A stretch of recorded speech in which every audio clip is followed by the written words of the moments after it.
Sa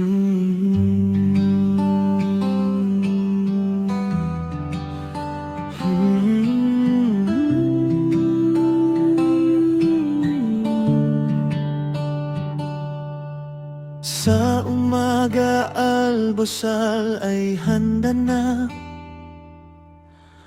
pagkain nila ay nakahain na. Para sa mga mahapting sikura, munting anghel ay nakaabang na. Tara mga anak at kakain na tayo, saluhan niyo ako at sabay-sabay tayo. Pagkatapos ang ama'y nagpaalam na, sambit sa anghel, antayin niyo ako. Sa aking pagbalik ako ay salubungin ninyo ng masarap na yakap at matamis na halik ko, upang ang pagod ko ay maalis ninyo.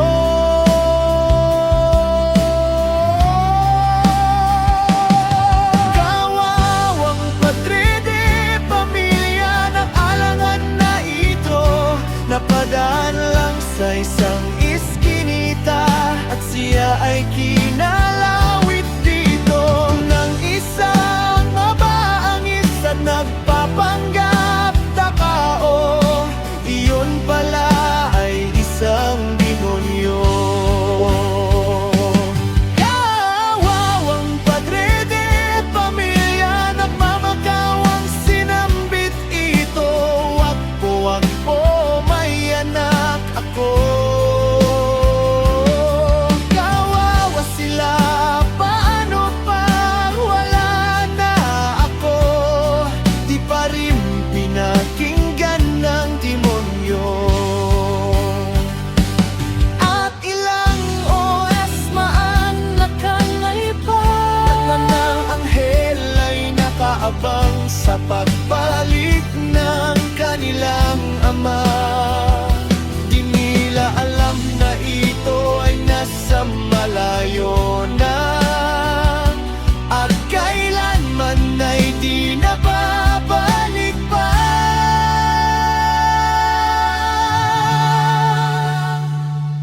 Ang kwento na to ay alay ko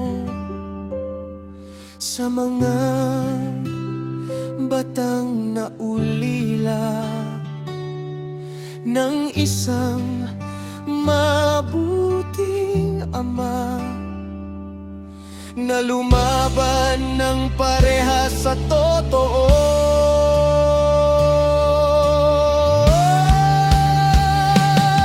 Kawawang padre de pamilya, nag-alaan na ito, napadaan lang sa isang iskinita, at siya ay kinalawit dito ng isang mababangis at magpapanggap takao.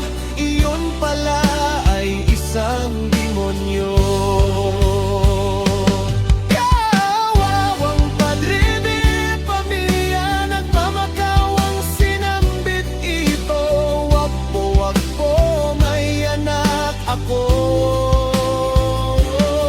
Kawawa sila, paano pag wala na ako? Di pa rin pinakinggan ng demonyo. Di pa rin pinakinggan ng demonyo.